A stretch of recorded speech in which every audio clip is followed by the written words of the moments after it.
Chers téléspectateurs du micro du Pasteur Bobo, partout où vous êtes, Pasteur Bobo Gospel, ici c'est du Gospel, partout où vous êtes, on vous dit bonjour ou bonsoir. Nous sommes avec votre servante Bena Caps, que vous aimez tant. Avec elle, on va essayer de parler. Bonjour Bena Caps. Bonjour Pasteur Bobo et bonjour à toutes les personnes qui nous suivent. Ça fait longtemps, les gens nous réclamaient. Ah oui, ça fait longtemps. Maintenant, c'est période des examens, les temps d'aider les enfants avec les devoirs, avec les examens et tout. Donc voilà, bientôt c'est la fin de l'année. Et puis, on était aussi actifs avec Célébrité près de chez vous. Une très belle émission. Voilà, il y avait aussi l'émission Célébrité près de chez vous, une émission, un nouveau concept. Et ça nous a vraiment pris beaucoup de temps aussi, le temps de tout... de pouvoir tout organiser. C'est vrai que c'était pas facile, mais Dieu nous a fait grâce et tout s'est bien passé. C'est des très belles émissions. Il y a avec le docteur Selsek Kibutu qui est déjà sorti. Il y a avec Sandra Pongo, la fille de Pongolov, qui va sortir bientôt. Il y a aussi avec Vincent, le frère Vincent, Corps du Christ, qui va aussi sortir. Les gens demandent, les gens réclament. On a beaucoup d'émissions en préparation. Célébrité près de chez vous. Aujourd'hui, avec Bena Caps, l'Église et la réussite scolaire. Un sujet qu'on va essayer de développer avec vous. On sera peut-être bilingue, trilingue ou même en néerlandais. On peut aussi parler néerlandais parce que Bena Caps parle aussi néerlandais. On est avec vous, l'Église et la réussite scolaire. Bena Caps, Église et puis réussite scolaire. Ah, je ne sais pas pourquoi tu mets église et réussite scolaire. Parce que réussite scolaire, est-ce que l'église contribue à la réussite scolaire des enfants? Ça, c'est un point d'interrogation. Ça, je ne sais pas. Mais je sais que quand c'est une période des examens, les enfants passent plus de temps à la maison à devoir étudier et ils viennent moins à l'église, mais ça dépend aussi. Ça dépend. Il y a des églises où ils sont tellement exigeants et ils obligent aux enfants de venir à l'église et ils organisent plusieurs activités dont les enfants qui sont par exemple à la chorale ou bien question nettoyage ou bien peu importe les fonctions qu'ils ont les enfants à l'église, ils obligent à venir à l'église parce qu'il leur dit d'abord le royaume de cieux et après toutes les autres choses. C'est grave, c'est grave. On a vu des pasteurs aussi suspendre des jeunes parce que les gens disent que j'ai un examen très difficile. Ça me demande de rester à la maison, de travailler un peu. Le pasteur dit à l'enfant, vous avez un démon, vous êtes suspendu. Pasteur, ne faites pas cela, ce n'est pas correct. Pendant la période des examens, laissez au moins le temps, préparer les enfants, prier avec eux et laissez-les étudier. Ils peuvent s'enfermer même dans une maison ou chez eux à la maison. Pendant un temps, ça peut être un mois, 2 mois, étudier réellement. Si l'enfant n'étudie pas, fait autre chose, là, les parents ou l'église ou le pasteur peuvent essayer de blâmer l'enfant. Tu trompes l'église, tu trompes les parents, tu trompes l'école, que tu étudies. Là, tu fais autre chose. Mais souvent, nos enfants sont très sincères, nos enfants étudient. L'église doit aussi apprendre. On parle de l'église africaine, de l'église, ou en général, l'église doit apprendre nos enfants, leur laisser le temps aussi de se préparer. C'est juste un mois, on peut dire pour d'autres 2 mois, mais laisser les enfants aussi étudier, ce n'est pas bien, comme m'a dit Bena Caps, mettre trop de programmes, non, laisser les enfants étudier. Par exemple, les enfants en période des examens, ils sont déjà stressés par rapport aux examens et tout ce qu'ils ont à étudier.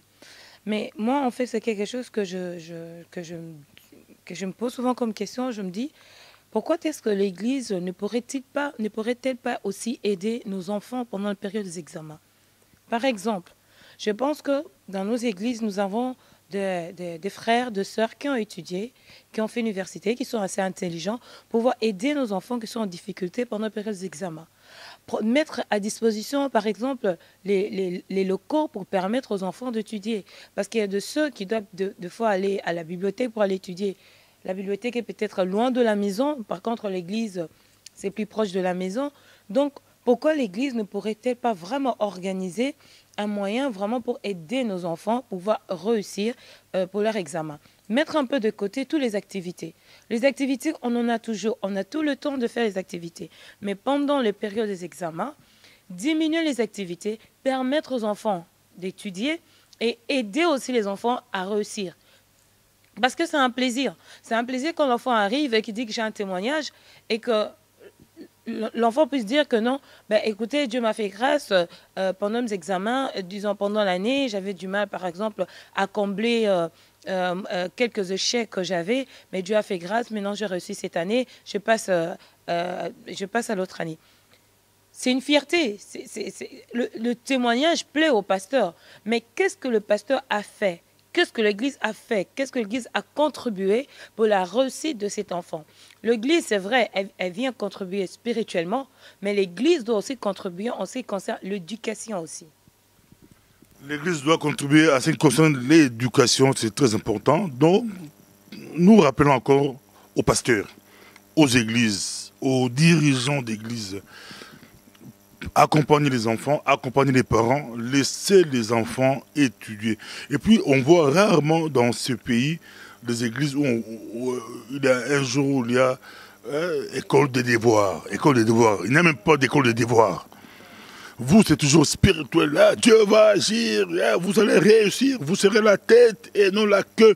Mais vous serez la tête et non la queue si vous ne prenez pas le temps de faire des exercices à la maison, de travailler, de répéter avec les autres. Un enfant païen là va réussir et ton enfant va commencer à pleurer, dire que Dieu c'est un Dieu menteur. Oh, Dieu n'est pas un Dieu menteur parce que l'enfant de votre voisin qui est païen ou blanc ou quoi, il est chez lui à la maison, ils ne vont pas à l'église, mais ils travaillent, ils répètent.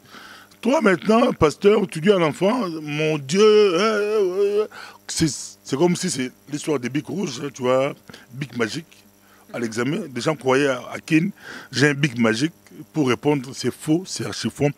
Donner du temps aux jeunes d'étudier. Et puis, ce n'est pas normal de mettre des programmes des jeunes pendant la période des examens. Ce n'est pas normal. Ce n'est pas normal. On peut faire des programmes soft, hein, mais pas laisser au moins les enfants étudier. Laisser les enfants étudier. Mais la CAPS, on voit conflit d'intérêts. C'est pourquoi nos églises ont des très sérieux problèmes. Et puis après, or ces jeunes-là, c'est eux, s'ils étudient bien, s'ils terminent bien, demain, ils pourront facilement trouver du travail. Et vous, pasteurs, vous aurez moins du travail pour prier pour des gens, pour trouver du travail. Rosa Moussala, Rosa Boulot. Non, s'il a un bon diplôme, ça pourra lui faciliter, avec une très bonne formation, de trouver facilement du boulot. Ce n'est pas par rapport à nous, on a eu des diplômes, mais la majorité d'entre nous, c'était des diplômes d'Afrique. Pour étudier, pour travailler, c'était un peu compliqué. Il fallait faire des prières, beaucoup de prières. Mais eux, c'est les mêmes diplômes ici. Ça peut leur faciliter. Donc, église, pasteur, nous vous rappelons, Banaba Tanga, laissez les enfants étudier. Bon, c'est la témoignage. Souvent, les pasteurs attendent des témoignages fin juin. Alors, c'est début juillet, alors c'est là-bas, témoignage. Moi, la songola zoakité, moi, la dia kazouakité, moi, la mutubo azui. Ce n'est pas ça. Laissez les enfants, accompagner les enfants, batanga. La réussite scolaire fait les plaisirs des parents, fait les plaisirs de l'école, fait les plaisirs de l'église. Eh bien, bien sûr. Normalement, on ne donne que ce qu'on a.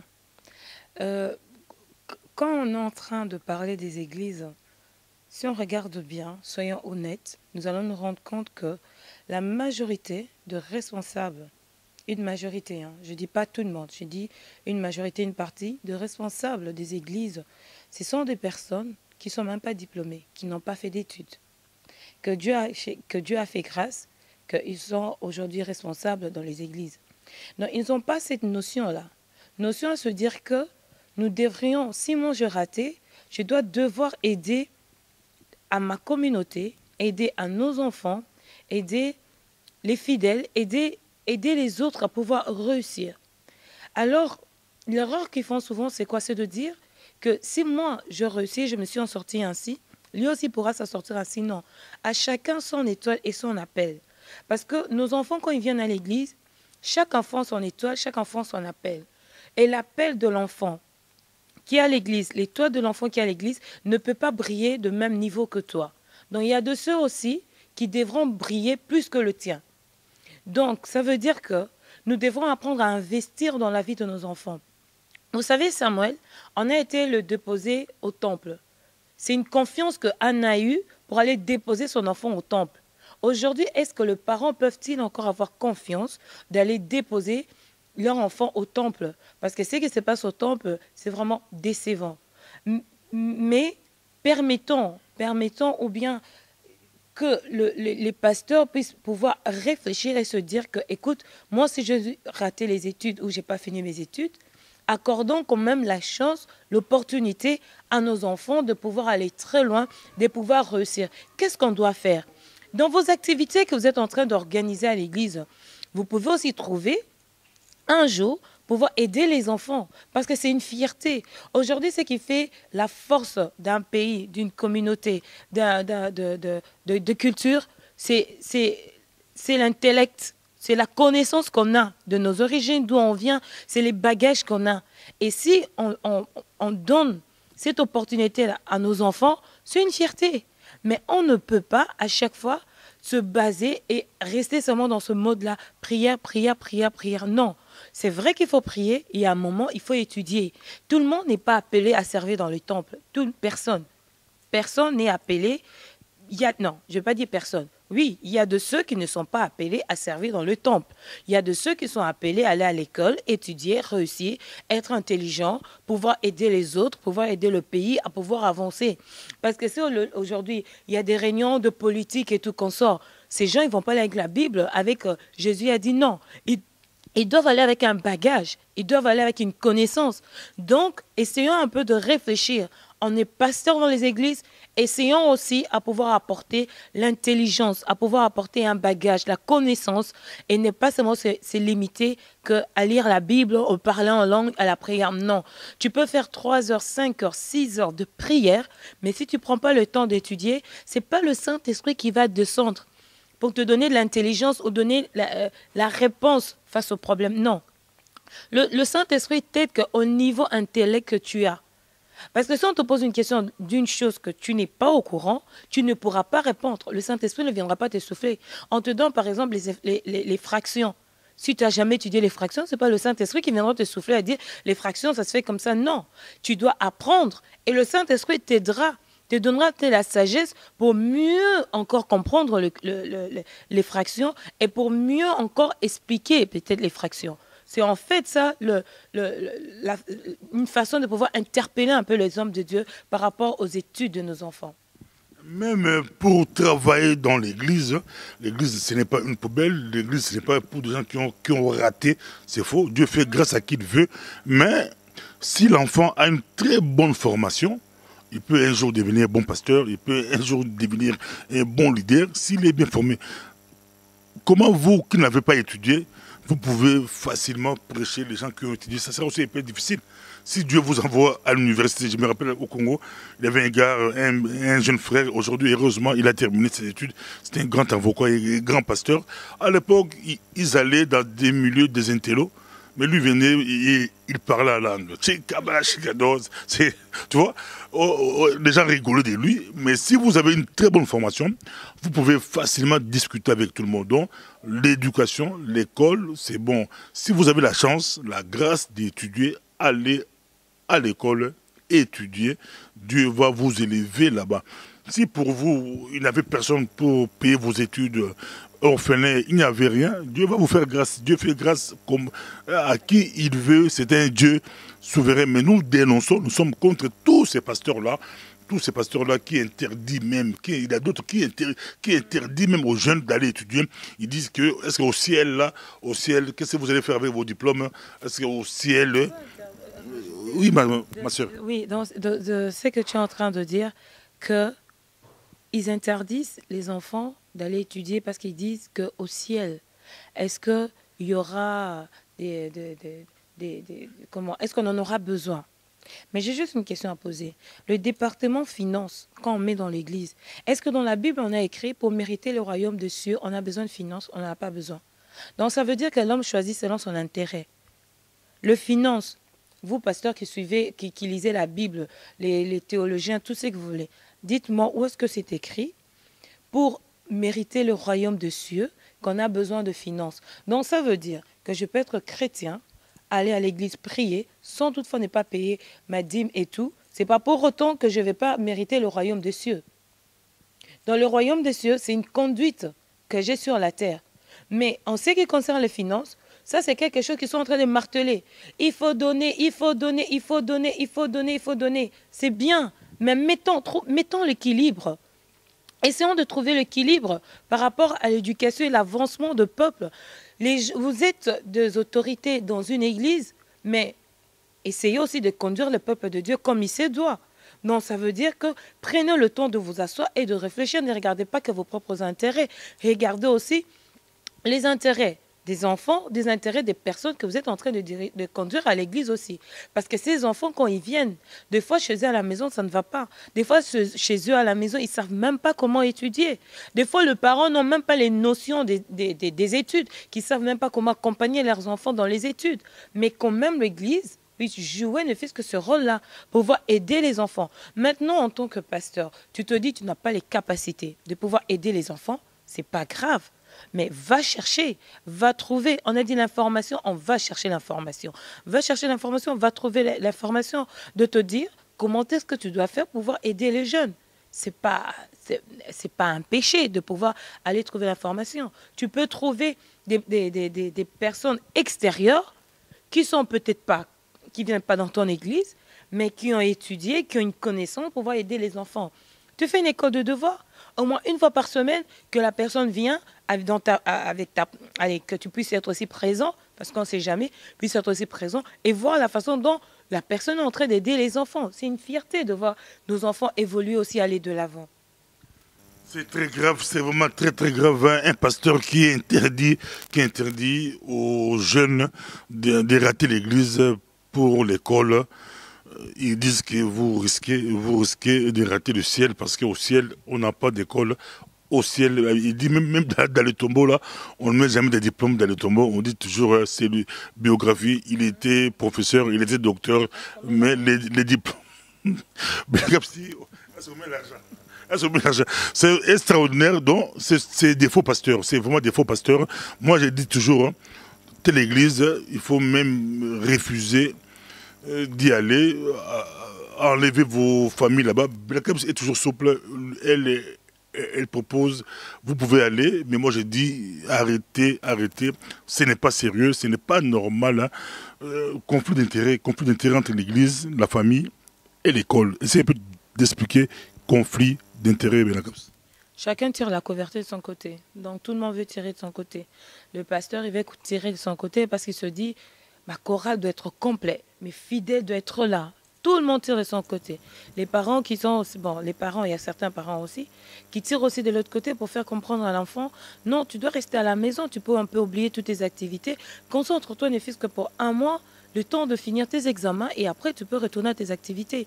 Donc, l'enfant, de l'autre côté, il y a aussi les parents qui tirent la couverture. De l'autre côté, il y a aussi l'enfant, la pression que l'enfant a aussi. Donc, la pression de l'église, la pression des parents.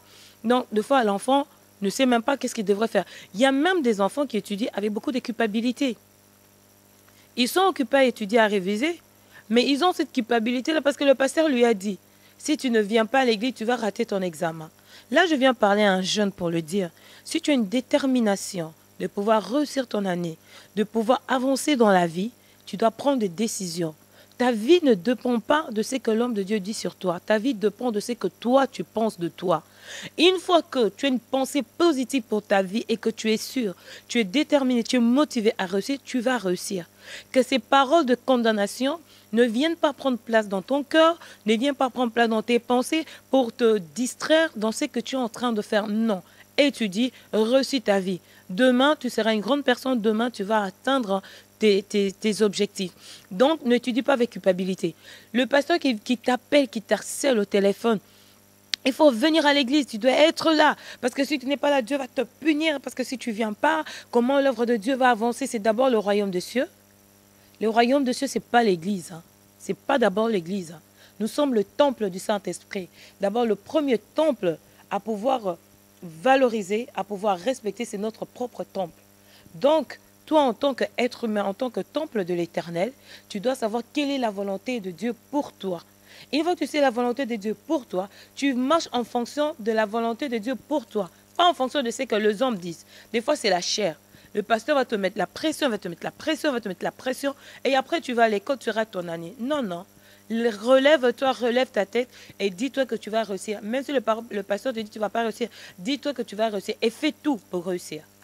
Fais tout pour réussir, c'est possible. Tu te rappelles sur la côte de mon maman, papa, bako saote, banana yo, c'est une bakin de kelasi, banana yo, batanga, bako saote qui bâtit campagne spéciale, ce qui monte, mon gars, wapi spécial. Bana batanga so pe senge dimanche mo pe que mon on a examen lundi azoko ko kutanga te afanda la ndaku nzamba ko yo nzamba ko zola bo so les programmes bo prier na ndaku bo so pe programme moko mon afanda na ndaku te ba pe ko so la différence te ba pe ko so la différence et ko zola ma te ba pe ko so la différence marambo o zamlam te bo so la différence entre bana ba ki période scolaire période de vacances période d'examen. Il faut que les église, tout, et aux parents peuvent la rôle à jouer. L'autre côté des bilans, mais bon, la rôle à jouer. Parce que les parents, quand ils sont l'église, mais les parents, so mwana abando betara football kitoko likolo kitoko gauche kitoko droite kitoko alongoli pe mwana dimanche alongoli mwana l'école bela comme so banini mwana a espoir azobeta bali kitoko mwana oyo abando dimanche pe église a royauté on est prompté mais école peut-être c'est mwana pe classe comme bolo.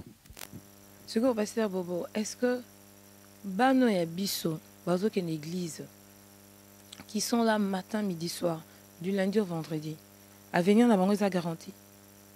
C'est une question aussi. C'est en tant que parent, je pense que le parent est mieux placé, je pourrais dire ça, est mieux placé pour pouvoir conduire l'enfant à sa réussite, à sa destinée. Je pense que...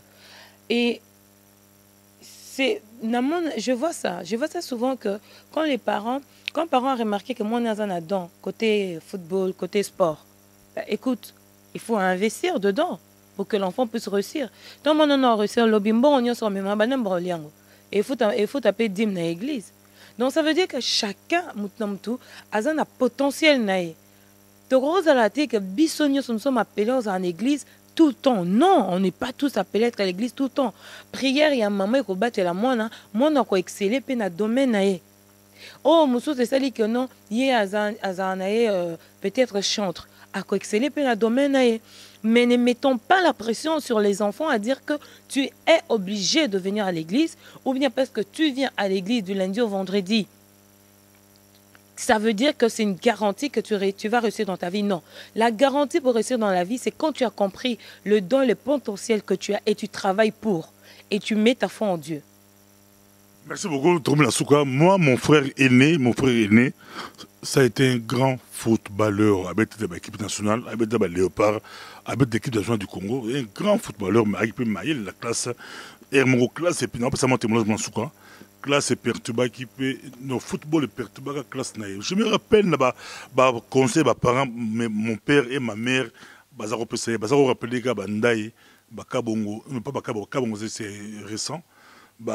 Jouer à Canada, Bandaï, Kidumo, Kibonge, bazaro rappelé c'est mon frère qui est Bal et Silaka, Bal épée et Silaka, combiné en haut na classe, Ils ont même conseillé, parents, ils appellent ça. À ta balle, à la poteau, à professionnel, grand joueur, leurs parents sont visionnaires à renforcer mon formation pour bas les petits là, so bas les sili pour commenter au s'attaquer entraîneur, net batterie arrive entraîneur, c'est un peu ma classe. So tangaka, ata au soir je million bon pour gérer en haut, c'est un peu moins maïl la classe. Donc il faut toujours combiner. Là, c'est très important, même si ton fils a promettre, a balle danser, pour balle, on peut les collègues beaucoup, à cause du dérangement, à cause de l'île. Donc, vous avez conseillé tout ce qui sont là. Merci beaucoup. Nous sommes prochainement. Tu peux si, micro, Benaka, Soko, Barcelone, Romero, mes parents, balle ici, là. Puis ça, mon conseil, parents, balle, Kolandayo, pour l'examen au Kolobanini, quelle attitude prendre, mes parents va se comporter comment, dans la période où l'église va passer, va passer au Kolobadon, sur cette vidéo, là, 2-3 minutes, bah, mes parents, ça sera comment, période d'examen, c'est comment, c'est pas l'info, bah, sur le bassani, bah, l'info, bah, bassani, bah, je vais profiter, tu vas prendre l'examen, aussi, bassanité, maman, j'ai examen. Donc, il n'y a pas de souci. Ce n'est que pour un mois. Moi, en fait, ce que je pourrais dire aux parents, c'est de pouvoir donner le temps aux enfants à étudier. Des fois, c'est pas facile. Hein. C'est pas facile parce que les cours sont lourds et aussi, il y a aussi la pression. Là, au moins, là-bas, ils sont anxieux, stressés, ils battent ce qu'ils ont réussi, ils travaillent. Des fois, ils ne comprennent pas. Des fois, donc, il y a tout ça, quoi. Donc, laisser donner le temps aux enfants d'étudier et aussi, dans l'ambiance, je bien andako, s'il vous plaît.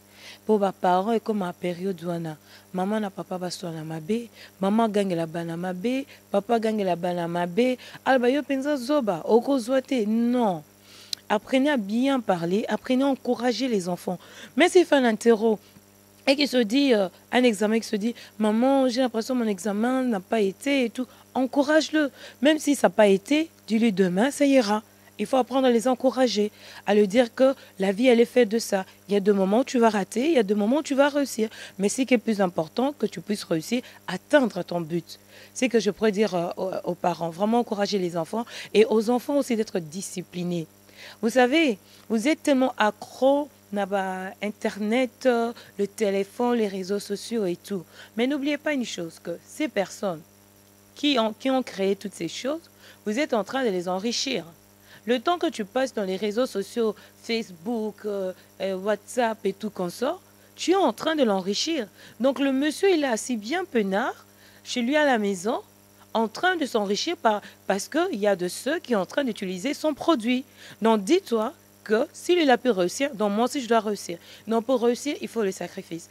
Tu ne peux pas réussir sans sacrifice. Il y a toujours un sacrifice à faire pour réussir. Même Jésus, même Dieu, pour venir nous sauver, il a envoyé Jésus. Donc il y a toujours un sacrifice à faire. Tu peux faire un sacrifice à te dire, pendant un mois, pendant cette période des examens, mon téléphone, j'y touche pas. Ou bien si je dois y toucher, ça peut être juste après avoir étudié le soir. Le temps de répondre aux SMS, de passer un coup de fil et tout. C'est normal aussi, tu ne peux pas être déconnecté de tout le monde. Mais tu programmes ton emploi du temps. Et aussi pour les pasteurs, vraiment, ma papa pasteur, s'il vous plaît, s'il vous plaît, s'il vous plaît, arrêtons de condamner les enfants. Arrêtons de mettre la pression sur les enfants. Arrêtons de culpabiliser les enfants. Quand ils sont en période d'examen, diminuez les activités à l'église. Permettez-leur aussi de pouvoir étudier et qu'ils puissent aussi penser à leur avenir. Avenir, ce n'est pas que l'église. Aujourd'hui, on en a tout plein. D'abord, on a vu tout au long de la rue, on a 3, 4, 5 églises. Mais écoute, cela apporte quoi? Réfléchissons un peu. Investissons dans la vie de nos enfants pour que demain, nos enfants soient des étoiles qui puissent briller, soient des références, soient de personnes à charisme, soit un témoignage et soit une fierté pour nous, en tant que parents, pour l'Église et pour notre société et même pour nos pays. Merci beaucoup. À la prochaine. C'était Dossier chaud. MPB TV Gospel. Merci.